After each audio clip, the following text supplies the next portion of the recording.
नमस्कार, मैं doctor S Soni हूँ, ऑर्थोपेडिक सर्जन और स्पेशली जॉइंट रिप्लेसमेंट सर्जन।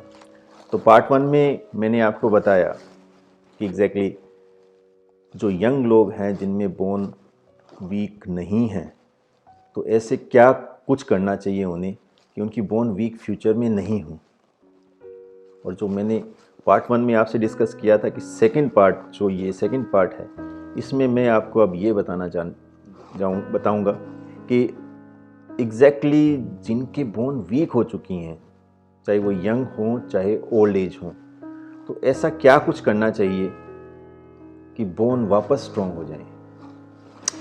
तो बहुत सारे ओल्ड एज पेशेंट्स होते हैं, स्पेशली ओल्ड एज में ही बोन काफ़ी वीक होती है। बहुत सारे ओल्ड एज पेशेंट्स होते हैं जो हमारे पास आते हैं और उनके जब एक्सरे रूटीनली कभी कोई एक्सरे करते हैं तो उसमें निकलता है कि बोन काफ़ी वीक है, या फिर वो छोटी मोटी चोट के साथ गिर जाते हैं और एक्सरे करते हैं तो कहीं क्रैक आया होता है। और क्रैक का रीज़न ये होता है कि बोन उनकी वीक थी और छोटी सी चोट से ही उनकी बोन क्रैक कर गई।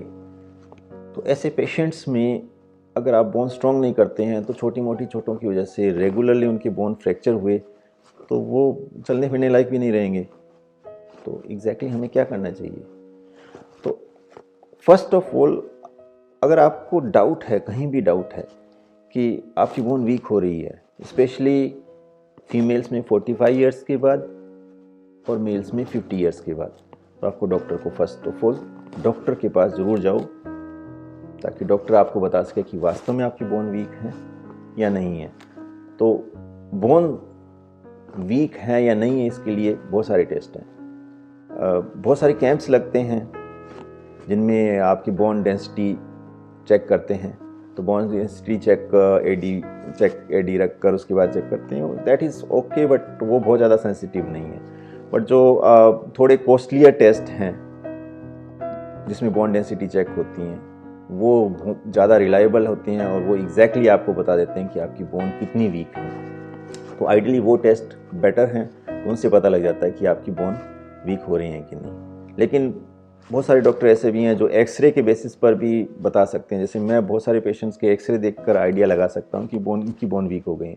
या फिर कई पेशेंट ऐसे आते हैं जिनके कहीं क्रैक हो गया है बोन वीक होने से, तो नेचुरली उनकी बोन वीक है, तो हमें उनकी बोन स्ट्रॉन्ग करना की आवश्यकता होती है। तो बोन स्ट्रॉन्ग कैसे कर सकते हैं? तो बोन स्ट्रॉन्ग करने के लिए जैसे पार्ट 1 में मैंने डिस्कस किया कि बोन में 2 पार्ट होते हैं, एक मैट्रिक्स और एक कैल्शियम डिपोजिशन। तो मैट्रिक्स प्रोटीन का बना होता है और कैल्शियम डिपोजिशन उसमें डिपॉजिट होते हैं।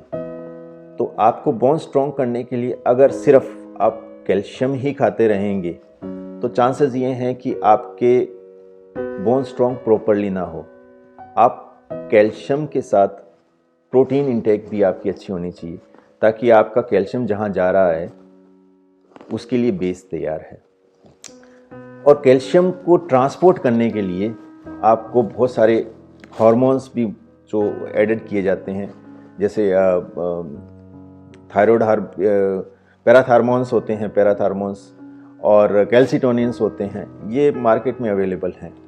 तो ये इंजेक्शन के रूप में या टेबलेट के रूप में या नेज़ल स्प्रे के रूप में अवेलेबल होते हैं जो डॉक्टर आपको प्रेस्क्राइब करते हैं। तो ये बहुत ज़रूरी होते हैं।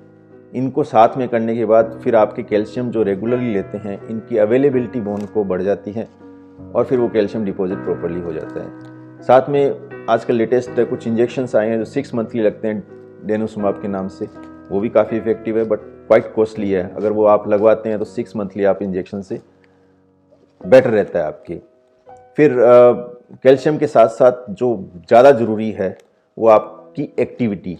अगर आपकी एक्टिविटी प्रॉपर रहती है, आप कुछ एक्सरसाइज करते हैं, कुछ वॉकिंग वगैरह करते हैं, तो एक्टिविटी से भी आपके जॉइंट्स के पास स्टिमुलेशन होता है, जॉइंट्स के पास लिगामेंट्स में, जिसकी वजह से आपके पेरिस्टियम स्टिमुलेट होकर न्यू बोन फॉर्मेशन करती है, जिससे आपके बोन स्ट्रॉन्ग होने के चांसेस होते हैं।